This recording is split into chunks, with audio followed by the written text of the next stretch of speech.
رسول پاک کو خبر تو ہے کہ دروازے کے باہر کون کھڑا ہے، اسی لیے قرآن کہہ رہا ہے جاؤ تو ہاتھ باندھ کر کھڑے رہو، بس میرا رسول خود ہی باہر آئے گا۔ پکارنے کے لیے ہم اور آپ ہیں، ہم مجھے پکارو، ہو سکتا ہے مجھے پتہ ہی نہیں باہر کون ہے، لیکن رسول کے لیے نہیں۔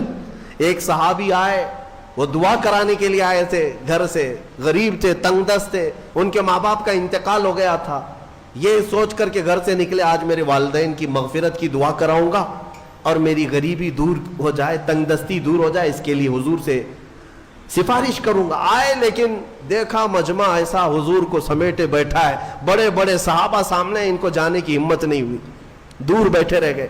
عصر سے مغرب تک انتظار کیا، موقع نہیں ملا۔ مغرب کی اذان ہوئی، نماز کے لیے میرے آقا تشریف لائے، نماز کے بعد پھر حضور بیٹھے، لیکن بڑے بڑے صحابہ نے گھیر لیا۔ یہ غریب صحابی تھے، دور کھڑے رہ گئے، کہاں پھلان پھلان کر کے جاؤں گا، پیچھے کھڑے رہے۔ عشاء کی اذان ہو گئی، عشاء تک موقع نہیں ملا، عشاء کی نماز پیچھے پڑے، اور عشاء کے بعد میرے آقا صلی اللہ علیہ وسلم سیدھے اپنے گھر میں جاتے تھے، اب بیٹھک نہیں ہوتی تھی۔ اب عشاء کی نماز کے بعد حضور اپنے حجرے کی طرف نکلے۔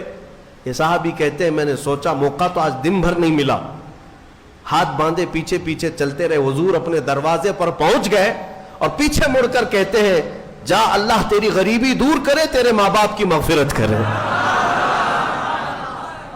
کس نے کہا میرے نبی سے، کس نے کہا؟ میرے عزیزو، اسی لیے تو ہمارا عقیدہ یہ ہے کہ وہ دلوں کی بھی سنتے ہیں، اس کی بھی سنتے ہیں جسے بولنا نہیں آتا۔ وہ لکڑیوں کی جب سنتے ہیں، ہرن کی جب سنتے ہیں، تو امتیوں کی کیوں نہیں سنیں گے؟ ہم یہاں سے پکارے وہ وہاں سے سنے، مصطفیٰ کی سماعت پہ دور و نزدیک کے سننے والے وہ کان، کان لالے کرامت پہ۔ اسی لیے سنیوں میں کہتا ہوں کہ تفسیر بھی سننا ہو تو عشق مصطفیٰ کے ساتھ سنو، مزہ ہی کچھ اور ہے کہ اپنے نبی کو چھوڑ کر محفل کون سی ہوتی ہے؟ رسول جس محفل میں نہ ہو تو محفل کہاں ہے؟ اسے محفل نہیں کہا جاتا۔ بلے شاہ میاں رحمت اللہ علیہ بڑے صوفی بزرگ ہیں، وہ کہتے ہیں جس دل میں حضور کی یاد نہ ہو اس دل میں کتے بستے ہیں، کتے ہوتے ہیں، جانور بستے ہیں۔ حقیقت ہے دل اسی کو کہتے ہیں جس میں حضور کی یاد آئے۔ دل ہے وہ دل جو تیری یاد سے معمور رہا، سر ہے وہ سر جو تیرے نام پہ قربان گیا۔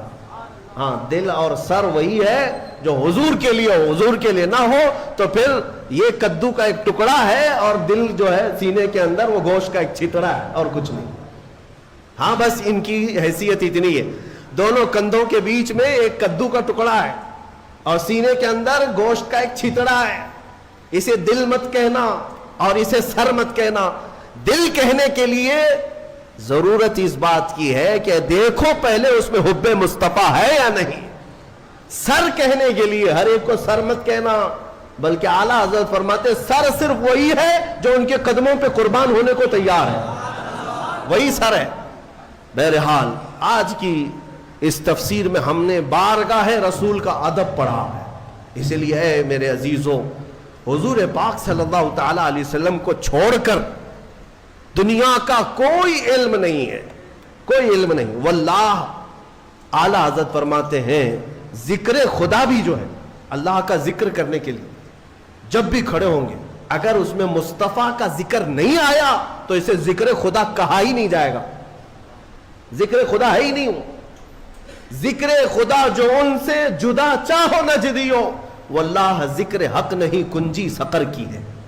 فرماتے ہیں یہ جہنم کی چابی ہے، حضور کا ذکر چھوڑ کر کے اگر تم کہتے ہو بخدا خدا کا یہی ہے در، نہیں اور کوئی مفر مقر۔